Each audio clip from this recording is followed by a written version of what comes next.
அவுதுல்லாஹி மினஷ் ஷைத்தானிர் ரஜீம். பிஸ்மில்லாஹிர் ரஹ்மானிர் ரஹீம். அன்பார்ந்த நேயர்களே, ஈரானுக்கும் குழந்தைகளை கொலை செய்கின்ற பிணந்தெண்ணெய் கழுகுகளாகிய இஸ்ரேலுக்கும் அமெரிக்காவுக்கு நடந்த யுத்தம் ஒரு மகத்தான வெற்றியோடு, இதை அழுத்தமாகவே நாம் சொல்ல முடியும், ஈரானை வந்தடைகிறது. இப்பொழுது இருக்கின்ற அல்லது அமெரிக்காவினுடைய வைஸ் பிரசிடென்ட், துணை குடியரசுத் தலைவர் ஜேடி வான்ஸுடைய கூற்றின்படி $344 பில்லியன், நம்ம ரூபா கணக்குப்படி 2,70,000 கோடி பணம் ஈரானுக்கு கிடைக்கும்.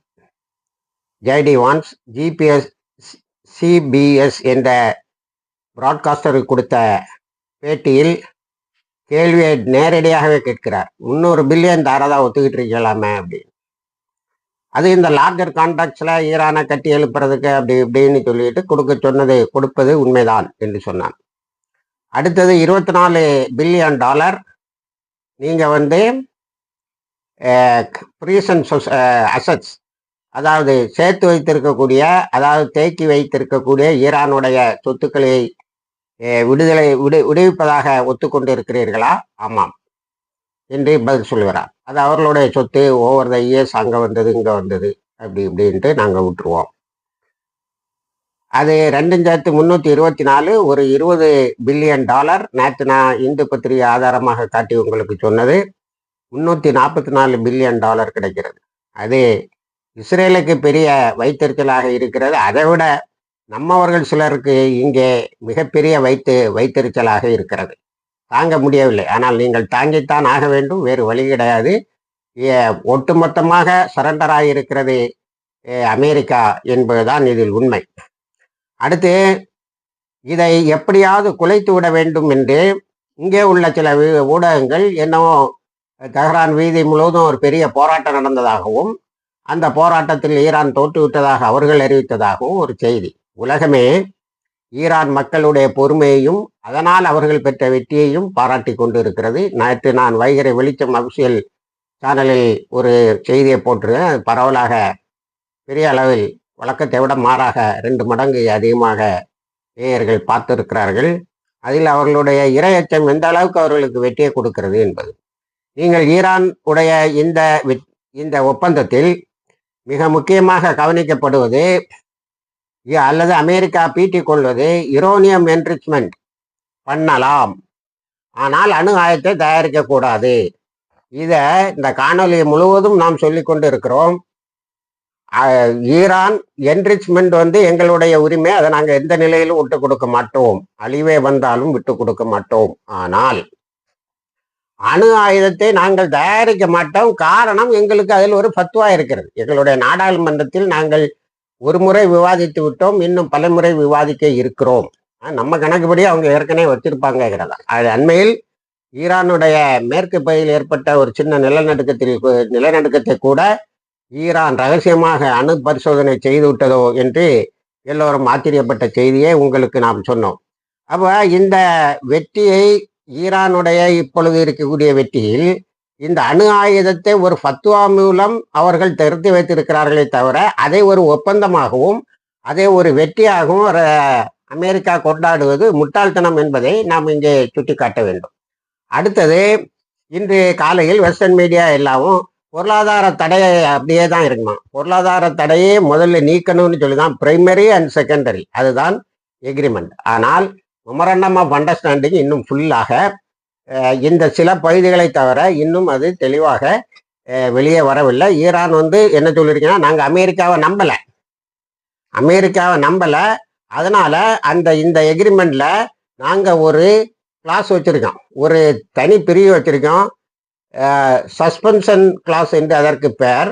அது என்னவென்று சொன்னால், இது எக்ரிமெண்ட்டுங்கிறத விட புரிந்துணர்வு ஒப்பந்தம் தான். அது என்னவென்று சொன்னால், அமெரிக்கா ஒவ்வொன்றையும் செயல்படுத்தத்தான் நாங்கள் மேற்கொண்டு ஒவ்வொரு நகர்வுகளையும் எடுப்போம், இல்லை என்றால் முடியாது. 2வது, ஹார்மோஸ் உடனே ஓப்பன் ஆயிரும்னு சொல்றாங்க. அது முடியாது. ஏனென்றால் நாங்கள் போட்டிருக்கக்கூடிய அந்த கடல் கன்னி வெடிகுண்டுகளை மாற்றுவதற்கு 30 முதல் 60 நாட்கள் ஆகும். ஆக முதல்ல நான் கோடிட்டு காட்டிய இந்த 344 பில்லியனும் அதுக்கு போய் சேர்ந்துரும். சேர்ந்த பிறகு ஈரானுக்கு இந்த பணம் போய் சேர்ந்த பிறகு மெமரண்டம் ஆஃப் அண்டர்ஸ்டாண்டிங்கு வெள்ளிக்கிழமை 19ஆம் தேதி ஒரு வேலை கையெழுத்தாகலாம். ஏன்னா இதில் இஸ்ரேல் 2 விதமாக அந்த இதை டீரெயில் பண்ணுறதுக்கு இந்த ஒப்பந்தத்தை, இந்த புரிந்துணர்வு ஒப்பந்தத்தை கவிழ்ப்பதற்கு முயற்சி செய்கிறது. ஒன்று, லெபனான் மீதான தாக்குதலை கண்டினியூ பண்ணிட்டு இருந்தா ஈரான் நம்மளை தாக்கும், அப்படியே அமெரிக்காவும் யுத்தத்துக்குள்ளால கொண்டு வந்துடலான்னு. ஆனால் ட்ரம்ப் தெளிவாக சொல்லிட்டாரு, நான் இந்த யுத்தத்தில் போயிருக்கவே கூடாதுன்னு. எந்த அளவுக்குன்னு சொன்னால், சில அமெரிக்க ஊடகங்களுக்கு சில டிப்ளமேட்ஸ் கொடுத்த பேட்டியில் போரின் முடிவு இப்படித்தான் இருக்கும் என்று தெரிஞ்சிருந்தால் போரை தொடங்கியே இருக்க மாட்டோம் சொல்லியிருக்கிறாங்க. கடைசியில் இப்படி ஒரே அடியா ஈரான் சரண்டர் ஆக வேண்டியது வரும் என்று தெரிந்திருந்தால் நாங்கள் யுத்தத்தை தொடங்கி இருக்க மாட்டோம். நாங்கள் என்ன செய்தோம், நத்தானுக்கு சொன்னதை நம்பிட்டோம், அங்கே உள்ள ஒரு கிளர்ச்சியாளர்களை உருவாக்கி இருக்கிறோம்னு. இப்போவும் இந்த எக்ரிமெண்ட்டுக்கு எதிராக இஸ்ரேலுடைய கைக்கூலிகளை வைத்து ஒரு போராட்டத்தை நடத்துவதற்கு முயற்சி பண்ணி இருக்கிறார்கள். அது நடக்கவில்லை. ஆனால் ஃபேக் வீடியோ முன்னாடி ஆப்கானிஸ்தான்ல இருந்து தப்பிச்சு ஓடும்போது ஏரோப்ளைனுக்கு டயரில் தொங்கிட்டு போகிற மாதிரிலாம் நமக்கு காட்டி பைத்தக்காரனாகினானோ பாருங்க. அதே மாதிரி ஒரு வீடியோ எடுத்து இதில் போடுவதற்கு முயற்சி செய்திருக்கிறார்கள். ஆனால் ஈரான் மக்களை உலகம் பாராட்டுகிறது. அவர்கள் பொறுமையால் இந்த வெற்றியை, பொறுமையாலும் deep faith in the almighty, இது ஃப்ரண்ட் லைனு 15ஆம் தேதி விஷயிலேயே சொல்லிவிட்டது.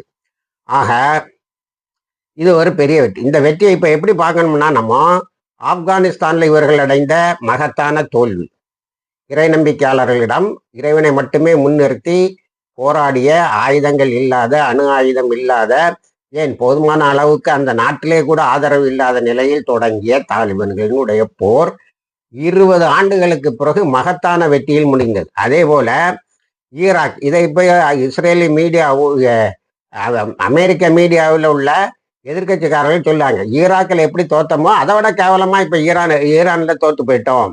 அப்போ அமெரிக்காவினுடைய தோல்வி, இஸ்லாத்துக்கு எதிராக அது கொண்ட இந்த பெரும்போரில் ஆப்கானிஸ்தானில் தோல்வி, அதே போல ஈராக்கில் தோல்வி, அதை தொடர்ந்து ஈரானில் தோல்வி, காசாலையும் என்ன சாதிச்சாங்கிறத இப்போ கேட்குறாங்க. கடைசியில் எக்ரிமெண்ட் வழியாக தானே நீ அந்த ஹாஸ்டேஜஸ்ன்னு சொல்லக்கூடிய அழைத்து செல்லப்பட்டவர்களை திருப்பி கொண்டு வர முடிஞ்சது. உன்னுடைய யுத்தம் அங்கே பலிக்கவில்லையே என்று இப்போ ஈரானும் திரும்ப அங்கே வருவோம்னு சொல்லியிருக்கு. அது வாக்குறுதிகளில் அது வெளியே போவதில்லை. இதில் ரொம்ப கொதிச்சு போய் இருக்கிறது இஸ்ரேல் தான். இஸ்ரேல் என்னடா இப்படி ஈரானுடைய கையை மேலே விட்டுட்டாமே, நம்மளுடைய தகுதித்தம் ஒன்றும் பள்ளிக்கல்லையா, நம்ம பெய்ரூத்தை தாக்கின பிறகு தாக்குவான் அப்படின்னு நம்ம ஒரு டாக்டிக்ஸை பார்த்தோம், அதுவும் இல்லை. இப்போ நம்ம பெய்ரூத்தை தாக்கவும் முடிகிறது இல்லை. இனி சேனல் 124, இஸ்ரேலில் உள்ள சேனல் சொல்லுது, சேனல் 124 சொல்லுது, இந்த போரின் இறுதி வடிவம் இஸ்ரேலுக்கு அழிவை கொடுக்கிறது. லெபனான்ல நீ ரொம்ப நாள் இருக்க முடியாது, ஒன்று ஹிஸ்புல்லா ஈரானுடைய பலத்தோட அடிக்க முடியும். இதில் ரொம்ப முக்கியமான செய்தி என்னன்னா, லெபனான் சைடு இதுவரைக்கும் 1347 பேர் காயம்பட்டதாகவும் 77 பேர் கிரிட்டிக்கலி ஊண்டட்னு இஸ்ரேலி மீடியாவே சொல்லுது. அடுத்தது ஜோசப் ஆனோன் சொல்லக்கூடிய லெபனான் பிரசிடென்ட் என்ன செய்யறாருன்னா, அப்பாஸ் அகர்ஜியோட பேசியிருக்கார். எதை பற்றி?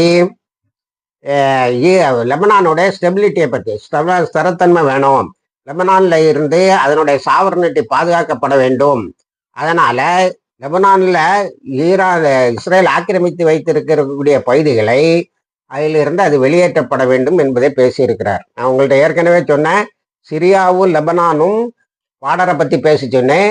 அப்போ ஹிஸ்புல்லா டயகம் அவங்க பேசணும்னா, இப்போ ஜோசப் ஆனோன் அதனுடைய குடியரசுத் தலைவர் அப்பாஸ் அகர்ஜியோடு பேசியிருக்கிறார் லெபனானை பற்றி. அப்போ அவங்க 2 பேரும் க்ளோஸ் ஆகிட்டாங்க, எது ஈரானும் லெபனானும். அப்போ இப்போ ஹிஸ்புல்லாவுக்கு உன்னுடைய டிசார்மமெண்ட்டுங்கிற பேச்சு அறவே போய்விட்டது என்கிறார்கள். ஹிஸ்புல்லாவுக்கு எல்லா ஆதரவும் அரசாங்கத்திலிருந்து கிடைக்கும். அடுத்தால அரசாங்கம் ஒன்று செய்யணும், இஸ்ரேல் உள்ள வரும்போது அரசாங்க படம் ஓடி போயிருது, ஹிஸ்புல்லா தான் அந்த இடத்த பிடிச்சி சண்டை போடுறாங்கிறத நேற்று சொன்னேன். அந்த நிலையும் மாற்றி கவர்மெண்ட் ஃபோர்ஸும் ஹிஸ்புல்லாவும் சேர்ந்தாச்சுன்னா லெபனான்லேயும் உனக்கு தோல்விதான். காசாவுக்கு வந்தால் வெஸ்ட் பேங்க்ல நேற்று அல் குட்ஸ் பிரிகேட்ஸ் ஒரு பெரிய சண்டையை நடத்தியிருக்காங்க.